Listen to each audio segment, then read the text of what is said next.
శుక్లాంబరధరం విష్ణుం శశివర్ణం చతుర్భుజం ప్రసన్నవదనం ధ్యాయేత్ సర్వవిఘ్నోపశాంతయే. సర్వమంగళమాంగళ్యే శివే సర్వార్థ సాధకే శరణ్యే త్రయంబకే దేవి నారాయణి నమోస్తుతే. జ్యోతిషాభిమానులందరికీ నమస్కారం. 2025 మే నెల 18వ తారీఖు ఆదివారం రోజు పూర్వాభాద్ర నక్షత్రం 3వ పాదము ద్వారా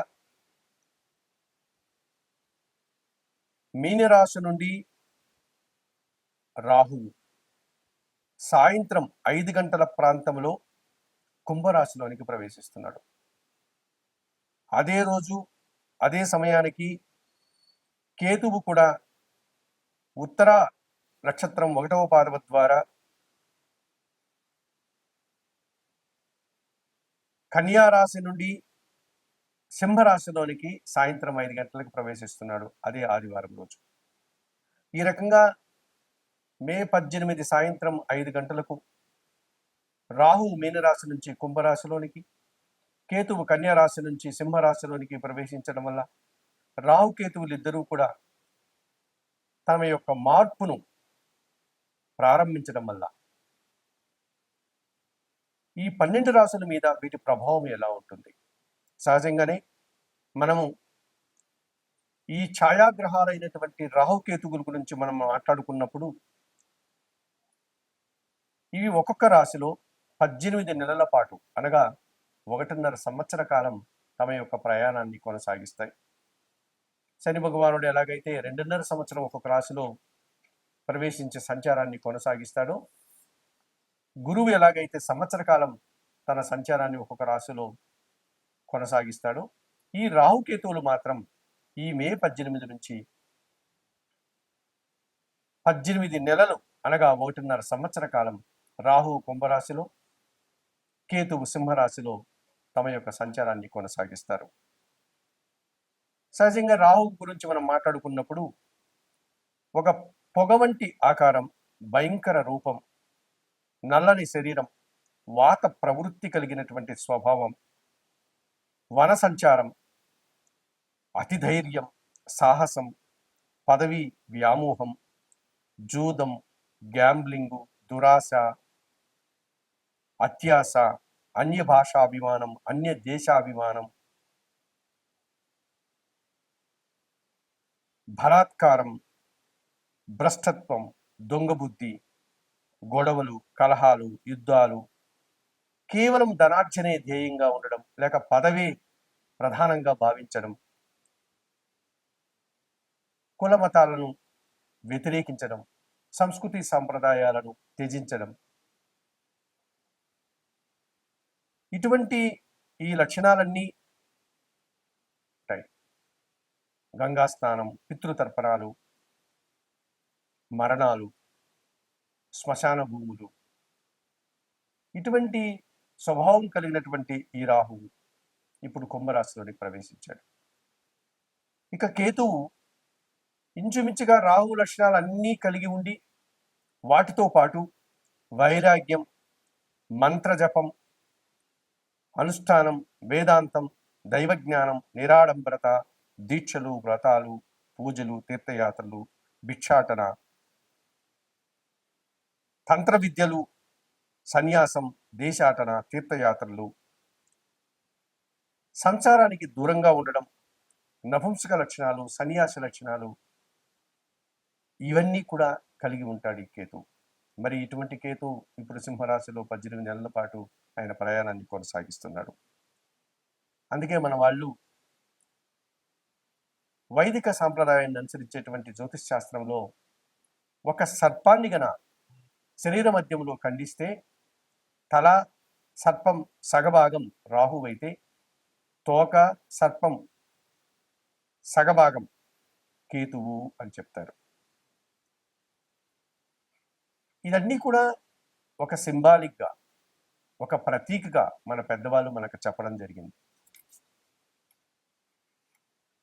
అటువంటి ఈ రాహుకేతువులు ఇప్పుడు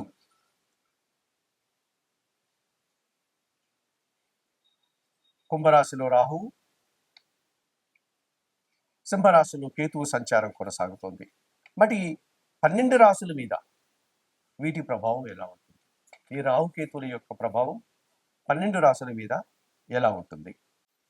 మీనరాశి వారు 2025 మే 18వ తారీఖు ఆదివారం సాయంత్రం 5 గంటలకు రాహుకేతువులు మారుతున్నారు. 2025 మే 18 సాయంత్రం 5 గంటలకు రాహు మీనరాశి నుంచి కుంభరాశిలోనికి ప్రవేశించి 18 నెలల పాటు తన సంచారాన్ని కొనసాగిస్తాడు. అదే రోజున అనగా 2025 మే 18 ఆదివారం సాయంత్రం 5 గంటలకు కేతువు కూడా కన్యా రాశి నుంచి సింహరాశిలోనికి ప్రవేశించి 18 నెలల పాటు తన ప్రయాణాన్ని కొనసాగిస్తాడు.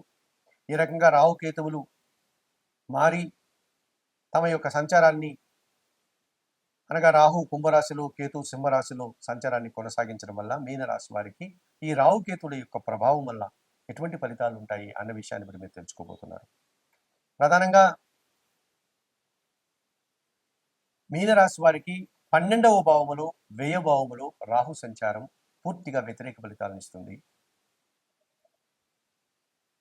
ఒక దుబారా వ్యక్తి, ఒక దురాచారం కలిగిన వ్యక్తి, ఒక అవినీతిపరుడైనటువంటి రాహు వ్యయములో ఉంటే అనవసరంగా మనల్ని ఖర్చు పెట్టిస్తాడు. అనవసరంగా మనకు అవినీతి పరులను పరిచయం చేసి అటువంటి వ్యక్తుల యొక్క ప్రలోభానికి లోనై వారు చెప్పిన విధంగా మనం అత్యాశకు పోయి రాంగ్ ఇన్వెస్ట్మెంట్లు చేసి నష్టపోతాము. ఆ వ్యక్తులు మనల్ని చట్టపరంగాను న్యాయపరంగాను ఇరికించి వారు తప్పించుకునేటువంటి ప్రయత్నాలు చేస్తారు. స్వయంగా చేయలేనటువంటి పనులు చేసినట్లుగా నిందలు పడేటువంటి సందర్భాలు ఉంటాయి. ఎవరో దుర్మార్గులు చేసినటువంటి పనులకు మనము కారణభూతులమై ఇబ్బందులు కొని తెచ్చుకుని వారు అవుతాం. అనవసరమైనటువంటి సమయాన్ని వృధా చేసుకుంటాం, మీ తెలివితేటలు ప్రతిభను వృధా చేసుకుంటాం, ధనాన్ని వృధా చేసుకుంటాం, నిందలు పాలవుతాం. కొన్ని సందర్భాల్లో కోర్టు కేసులు, పోలీస్ స్టేషన్ల వెంట తిరగాల్సిన పరిస్థితి కూడా కనిపిస్తుంది మీనరాశి వారికి. అలాగే ఈ రాహు 12వ భావంలో ఉండే సందర్భాల్లో నూతన వ్యాపారాలు ప్రారంభించలేం, నూతన వ్యక్తుల్ని నమ్మలేం, విదేశాలకు వెళ్ళేటువంటి కార్యక్రమాలు ఆటంకపడతాయి. ఏ కార్యక్రమం చేయాలన్నా దుబారా ఖర్చులు, దుబారా ఆలోచనలు, దుబారా మనుషులతో కలిసి చేసి నష్టపోయేటువంటి సందర్భాలు కనిపిస్తుంది. ఈ రకంగా వ్యయములో రాహు మీకు పూర్తిగా వ్యతిరేక ఫలితాలను ఇచ్చేటువంటి వాతావరణం మీనరాశి వారికి ఉంది. అయితే మీనరాశి వారికి షష్టమ భావములో 6వ భావంలో కేతు సంచారం మీకు పూర్తిగా శుభఫలితాలను అందిస్తుంది. 100కు 100% శుభఫలితాలను అందుకుంటారు. ఈ కేతు 6వ భావములో సింహరాశిలో సంచరించడం వల్ల మీనరాశి వారికి పోటీ ప్రపంచంలో నిరాడంబరంగానే మీరు వృత్తి, ఉద్యోగ, వ్యాపారాల్లో మంచి అవకాశాలని, విజయాల్ని, ఆదాయాన్ని అందుకుంటారు. ఎటువంటి ఆడంబరాలు, హంగామాలు లేకుండా మీదైనటువంటి శైలిలో మీరు పోటీ పరీక్షల్లో కానీ, ఇంటర్వ్యూల్లో కానీ, ఇతరత్ర కార్యక్రమాల్లో కానీ మీరు మిమ్మల్ని నిరూపించుకొని విజయాన్ని సాధించుకుంటారు. అలాగే రుణ, రోగ, శత్రు విముక్తిని పొందగలుగుతారు మీనరాశి వారు. అనారోగ్య సమస్యల నుంచి బయటపడి ఆరోగ్యవంతులు అవుతారు. కొన్ని రుణాలు తీర్చుకుని రుణ విముక్తిని పొందగలుగుతారు. అలాగే ఎవరైనా మీకు శత్రువులు ఉంటే వారు మిత్రులుగా మారి సంతోషంగా కాలం గడుపుతారు. అటువంటి శత్రువులు మీకు శత్రుశేషం లేకుండా మీకు మిత్రులుగా మారేటువంటి సందర్భాలు కనిపిస్తుంది. ఈ రకంగా రుణాల మీద, అనారోగ్యం మీద, శత్రువుల మీద మీరు విజయాన్ని సాధిస్తారు. ఈ 6వ ఇంట ఉన్నటువంటి కేతు సంచారం భగవంతుని ఆశీస్సులను అందిస్తుంది. తీర్థయాత్రలను దర్శించేటువంటి అవకాశాన్ని కల్పిస్తుంది. పూజాది కార్యక్రమాలు నిర్వర్తించుకొని పుణ్యఫలాన్ని సంపాదించుకునే అవకాశాన్ని కూడా కల్పిస్తుంది.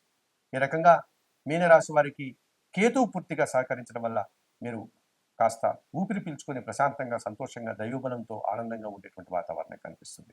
మరి వ్యయంలో ఉన్నటువంటి రాహుదోషం నుంచి బయటపడడానికి నిత్యం కనకదుర్గాదేవిని దర్శించండి. శ్రీదేవి ఖడ్గమాల స్తోత్రం చదువుకోండి. ఎర్రటి పూలమాలను అమ్మవారికి సమర్పించండి. కుంకుమార్చన లాంటి కార్యక్రమాలు అమ్మవారికి నిర్వర్తించండి. అలాగే ఎర్రటి పళ్ళను అమ్మవారికి నైవేద్య సమర్పణ చేయండి. ఈ రాహు ప్రీత్యర్థం కొన్ని మినుములను పేదవారికి, పేద బ్రాహ్మణులకి దానం చేయండి. మరి మీనరాశి వారు ఈ రాహుకేతుల మార్పు సంచారం వల్ల జరిగేటువంటి పరిస్థితుల్ని, చెప్పిన విషయాల్ని స్వీకరిస్తూ, పరిహారాలు పాటిస్తూ ఆయురారోగ్యాలతో ఆర్థిక అభివృద్ధిని పొందాలని మనస్ఫూర్తిగా కోరుకుంటూ సర్వే జనా సుఖినో భవంతు.